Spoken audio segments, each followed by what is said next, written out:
The Wild Project. Welcome y'all to the Wild Project podcast, where we cover a wide array of subjects from sports, crime to science and entertainment.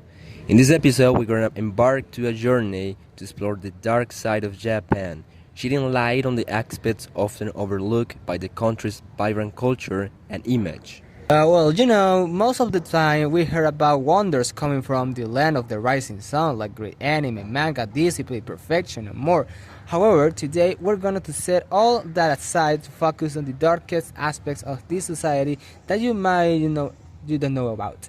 So stay tuned as we delve deeper into the shadows of Japanese society, and let's dive right into it.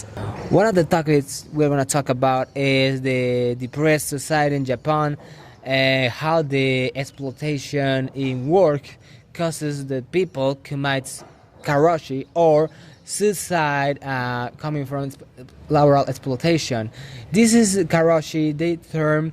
It's really sad to analyze because it's very normal in the Japanese society to all the people who wants to get money and wants to get a better life has to work a lot of hours just for being recognized, or just for being not for being a burden for the society. Because in Japan, all that matters is the rename you have, all the achievements you have for your hard work, for your effort.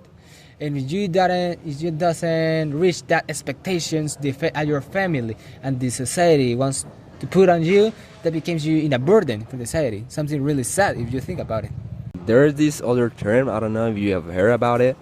It's salaryman. Salaryman? It's used to refer to these kind of Japanese workers that work for long hours, and they reflect the actual situation of it, like the gravity of the situation. You can find them everywhere in Japan, and the works that they do is usually in offices. Hey, and something sad is maybe that people will get prestige, a name of renown, personal achievement, family recognition, but at the cost of what? Sacrifice friendships, damage your peace of mind, get hurt psychologically.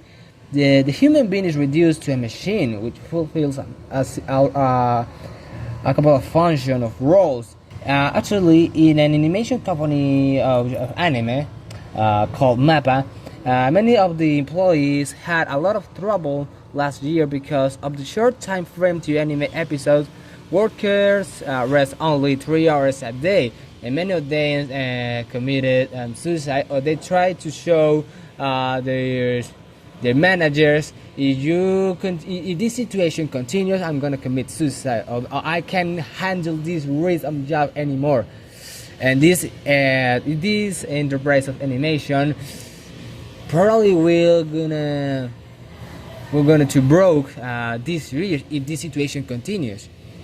Other topic we're going to talk about is the xenophobia, social problem that is very common in Japan in the recent years, because almost a third of foreigners living in Japan say they have received derogatory comments about their origin. In addition, some 40% have suffered discrimination in finding accommodation, according to a study by the Japanese government.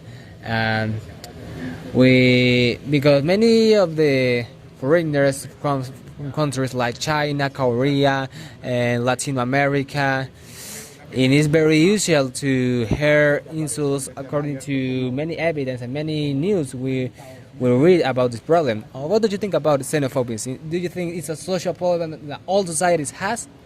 Yeah, of course. I mean, it is not very specific in Japan that this happens. I mean, it is a worldwide problematic. And I think also, I haven't lived myself. I haven't lived this xenophobism myself, but I've heard that many people who go party in Korea and Japan, actually, if they are black, they cannot enter the discotheque. Really, bro? That's like the 20th century in the United States. It's really sad. Yeah, that's a very ancient mindset that they have. Just because you have a certain type of skin color doesn't mean that you are different. I mean, I don't know how it can be possible, to be honest. Okay, so now passing on to another problematic that it's very present in Japan, it's rent a company, and you may wonder what does that mean.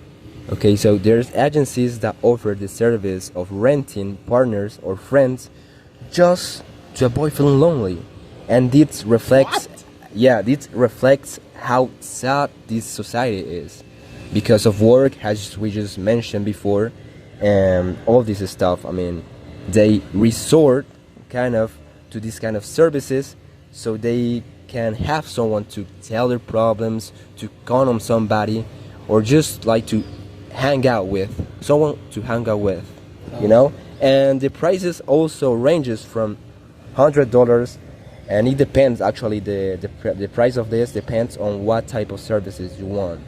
I heard some about these rent company services, and I read in some part that there's a list of things that you cannot be done, and I don't know, maybe in many protocols in this situation. And I think one of the most problems in Japan is everything has a protocol, and especially in some really special, like to resolve your loneliness. Even in that situation, you need to follow a couple of rules.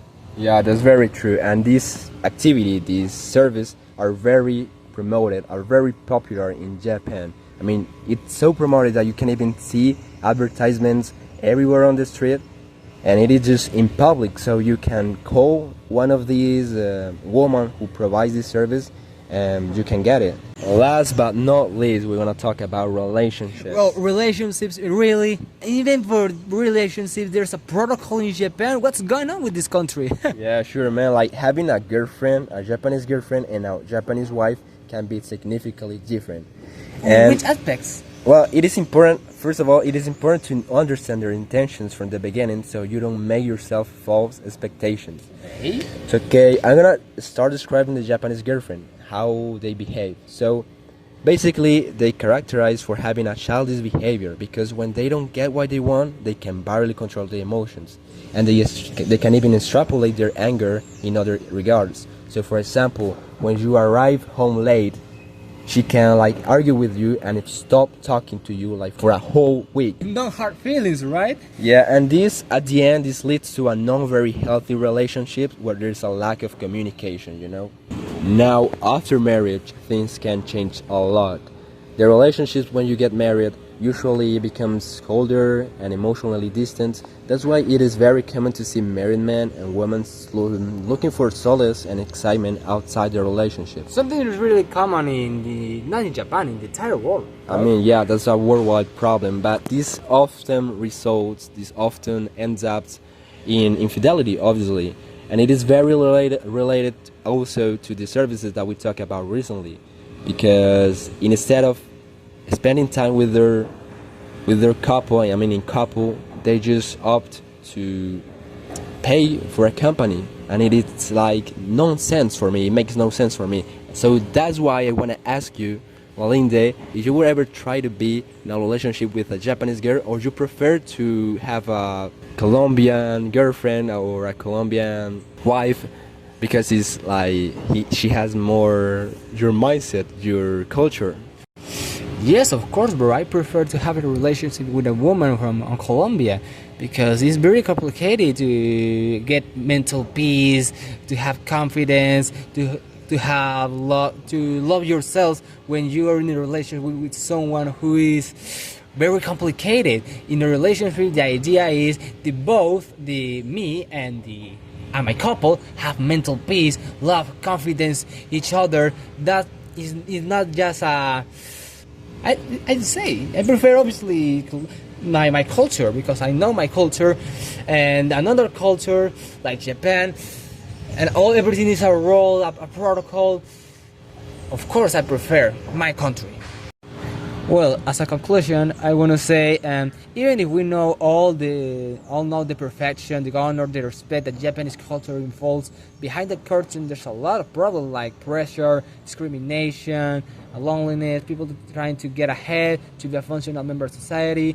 But unfortunately, a social system, a cultural system will never be perfect, and there's always going to be a lot of problems, no matter which country or political model we talk about.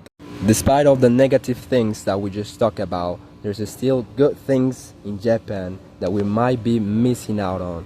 But that's gonna be a topic for another episode of the podcast. Personally, I would love to go to visit Japan one day. Maybe just not live there, but visit, for a few months, just for holiday. Mainly because I love the sakura trees. I don't know if you have heard about them. Oh yeah, that tree with pink leaves, right? That exact ones. Yeah, that's all, guys. I hope you have enjoyed this podcast. Don't forget to subscribe and leave a like. That's all. See you on the next episode. This is the Wild Project, the best podcast ever. The Wild Project. The Wild Project.